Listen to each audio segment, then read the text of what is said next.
Hello friends, welcome to my channel. இன்றைக்கி நம்ம சேனலில் என்ன வீடியோ பார்க்க போகிறோம் அப்படின்னா, கற்பூரவள்ளி இலையை வச்சு எப்படி ரசம் செய்கிறது அப்படிங்கிறத தான் பார்க்க போகிறோம். ரசம் செய்கிறதுக்கு 2 பச்சை மிளகா, 1 ஸ்பூன் சீரகம், 1 ஸ்பூன் மிளகு, தேவையான அளவு பூண்டு எடுத்துக்கோங்க. கற்பூரவள்ளி இலை கழுவி எடுத்திருக்கேன், அதையும் சேர்த்துட்டு அரைச்சி எடுத்துகிட்டு வந்துடலாம். இந்த மாதிரி அரைச்சி எடுத்துக்கோங்க. இப்போ ரசம் செய்கிறதுக்கு ஒரு தக்காளி இந்த மாதிரி கரைச்சி எடுத்திருக்கேன், அதை சேர்த்துக்கலாம். அரைச்சி வச்சிருந்த கற்பூரவள்ளி இலையோட பேஸ்ட்டை சேர்த்துக்கலாம்.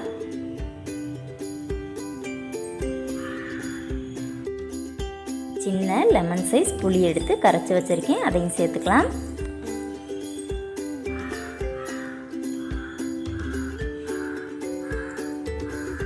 அரை ஸ்பூன் மஞ்சள் தூள்,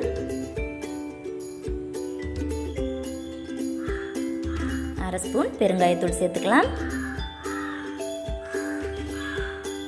அடுத்ததாக தேவையான அளவு சால்ட் சேர்த்துக்கலாம். கொஞ்சமாக தண்ணி சேர்த்துட்டு நல்லா மிக்ஸ் பண்ணிக்கோங்க.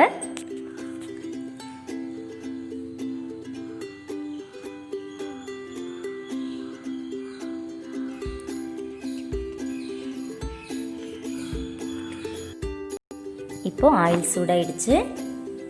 அரை ஸ்பூன் உளுத்தம்பருப்பு, அரை ஸ்பூன் சீரகம்,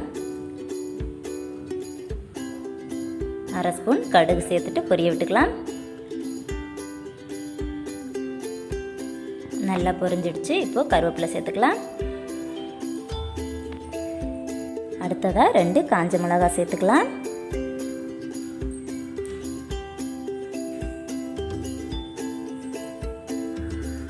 இப்போ எடுத்து வச்சிருந்த புளிக்கரைசலை சேர்த்துட்டு கொதிக்க விட்டு எடுத்துக்கலாம்.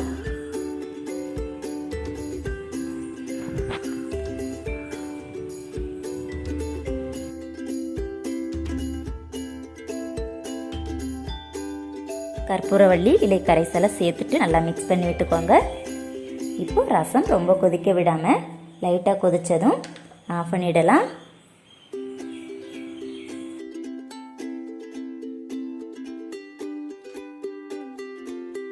கற்பூரவள்ளி இலை ரசம் ரெடி ஆயிடுச்சு. இப்போ கடைசியாக கொஞ்சமாக கொத்தமல்லி சேர்த்துக்கலாம்.